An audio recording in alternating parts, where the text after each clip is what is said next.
Go ahead, Rodney. Hey, how's it going? I'm fine. I just have to deal with a lot of village idiots on TikTok. I just had a question for you. This is definitely why you should corporally punish your children. It's biblical and it's logically defensible. That's one of the topics I debate for sure.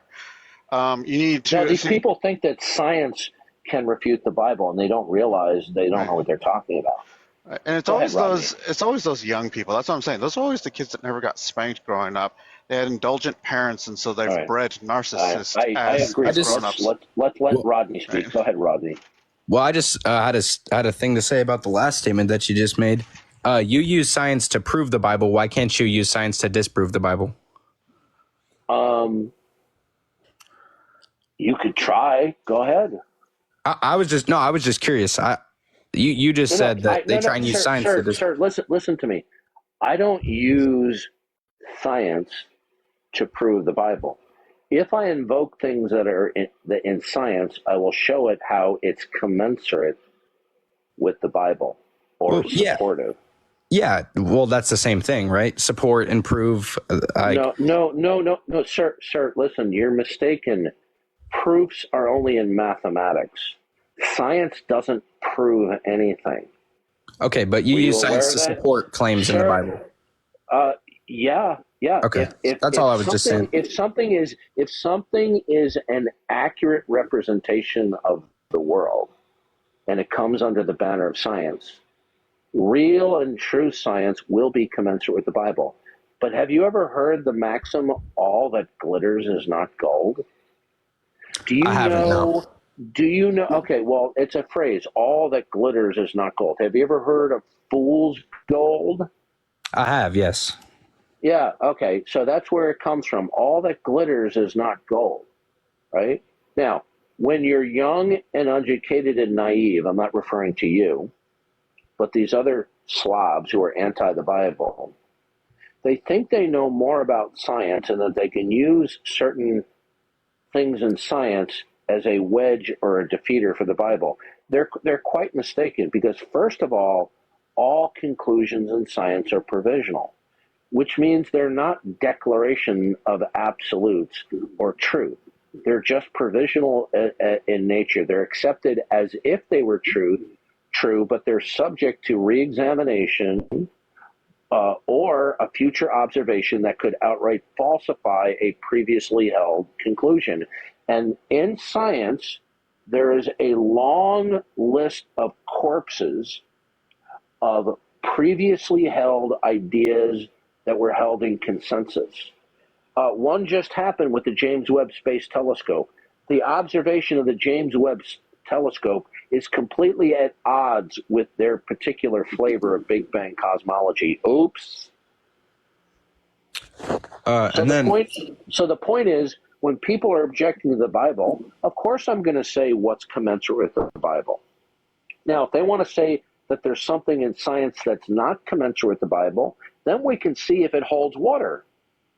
Just like they can try to pick apart when I say certain things are commensurate, science is commensurate with the Bible. I got you. Okay? And then I just wanted to know how God's existence is clear and Christianity is objectively provable. Okay.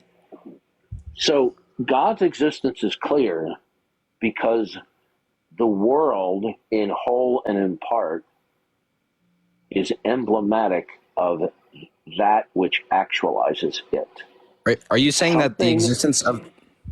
Are you saying that the existence of the Christian... May I finish, please?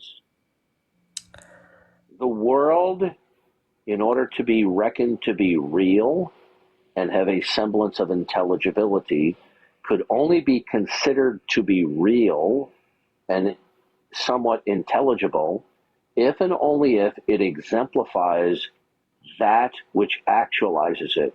But that which actualizes the world and provides that the world is emblematic of that which actualizes it, that could only be facilitated if and only if that which actualizes the world had the character or attribute set of God, wherein God, the ground of all being, the actualizer, created the world and created it to be emblematic of ultimate design and intentionality. Now, when the world, in whole and in part, is emblematic, each individual and collective fact, when it is emblematic of ultimate design and intentionality, there now is final context so that we can talk about facts. No context, no facts. So the only option is this. Either the world is emblematic of, hold on, excuse me. Either the world is emblematic of ultimate design and intentionality and dependence upon God, wherein the mind of God is the ultimate first causal principle that secures what is and cannot be, or the world is not emblematic of God. But if you take that position, there's no world to speak of, because now you don't have a metaphysical frame of reference as to what the something else is other than God that actualizes anything. In other words, if the mind and plan of God creates the world, the mind of God institutes every state of identity among many, and it is the mind of God that secures the unity and diversity in the world at all different levels. If that is rejected, then the person will be operating that something else is actualizing the various levels, classes, and categories of unity in the world, without which they couldn't speak intelligibly about anything in the world from the smallest to the grandest scale. So then the question is, if you don't accept that the world is emblematic of a causal first principle in the mind of God, then what is it that is identifiable that imposes states of unity in the world? What is it? I asked one of the smartest atheists in the world that question. Do you think he had an answer? No, who's the smartest atheist in the world? I didn't say the smartest. I said one of the smartest atheists in the world. His name is Graham Oppy. And I asked him, I said, how do you account that there's no God? And he started going off in his little professorial lecture. And I'm not trying to be mean because he's a good guy. He said, there's God in the natural world, then there's a natural world. And I interjected. I said, how is the natural world even intelligible without reference to God? I had asked him, what is it that institutes and secures unity in the world? What actualizes the unity in the world? And you know what his answer was? I see books on my shelf. Now, if one of the smartest atheists, who is a prolific author, he's a brilliant man, okay? I have a number of his books. I am not going to discredit him in terms of his intellect or academic achievement or knowledge, right? But if one of the smartest atheists in the world cannot give an account for what actualizes unity in the world, then he's adopting that something else other than God actualizes unity in the world. And when he dismisses God for whatever reason, he's going to have to dismiss the something else that actualizes unity in the world based upon his criterion of belief. So then there's no world to speak of. Because there's a world to speak of, the world can only be spoken of in terms of it being unified at any scale, if and only if it's emblematic of that which imposes the unity in the world. Otherwise, you have no explanation for the realness of unity in the world. So that's how God's existence is clear. In other words, if you reject the transcendental argument that God reveals himself through his creation, that the creation then reflects back and is indicative of ultimate design and intentionality, the denial therein results in complete absurdity. There's no world to speak of. So because there's a world to speak of in terms of actuality, intelligibility, it could only do so if and only if it was emblematic of ultimate design and intentionality. Deny that, and there's no world to speak of. So that's how God's existence is clear.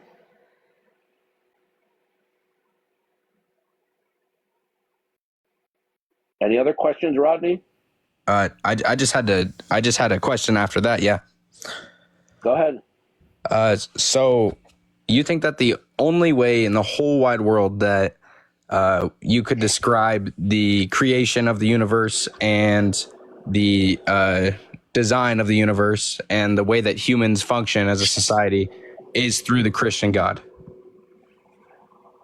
Yeah, the Christian worldview centered in the attribute set of the Christian God is the only rational worldview to hold to. Okay. If you don't accept that, then you have some explaining to do, because I can give you a quick and dirty defense. The attribute set of the Christian God, who has revealed himself in creation and propositionally in and through the prophets, ultimately in Jesus Christ, he reveals that his property set is exclusive and indispensable for all actuality, reason, truth, and intelligibility.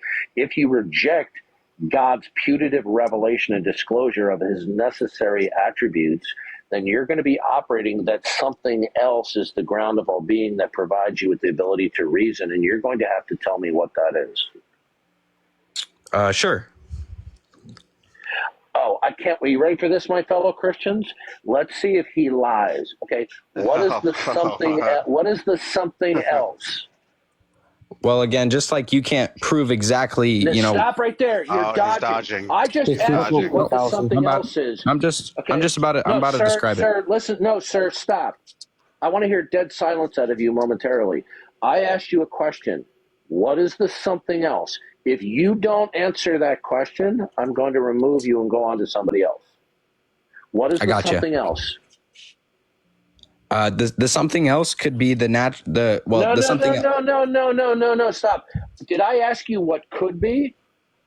No, I didn't. I said, what is the something else?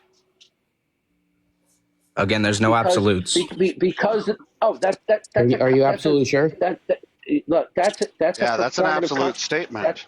That's a performative contradiction. So here's the deal. Whatever the ground of being is not a contingency.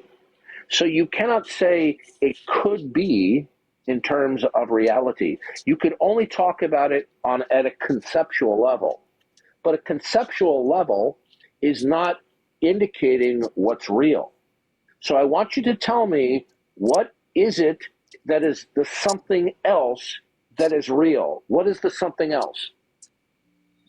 The natural creation of human brains, right? And the ability to Sir, what produced biological forms? I have no idea, and you have no idea. Okay, so you just conceded that you have no defensible model of reality. All I'm saying is that your view. Listen to me carefully. You're not. Once Sir, you sit on here. I'm trying to explain to you. You've been trying to explain for the past 30 minutes. You don't let anybody speak. You're going to be like a teenager. Listen to me. You're talking to a 63-year-old man. You're not. I don't care how old you are. Okay, your age. Rodney, just shut up. Good. Okay, yeah. So Rodney, you're not smarter than a 5-year-old. Age doesn't matter. Okay, so you don't know more than a 5-year-old, do you, Rodney? Rodney, you don't know more than a 10-year-old, do you, Rodney? So you'll notice again that the moment he gets vanquished, when I give a defense of the existence of the Christian God, he then rejects that revelational account. And I say, okay, good. Then you're operating from something else. And then he goes, well, I don't have something else. If you don't have something else, then you don't have grounds to negate the Christian God. You see what fools these people are?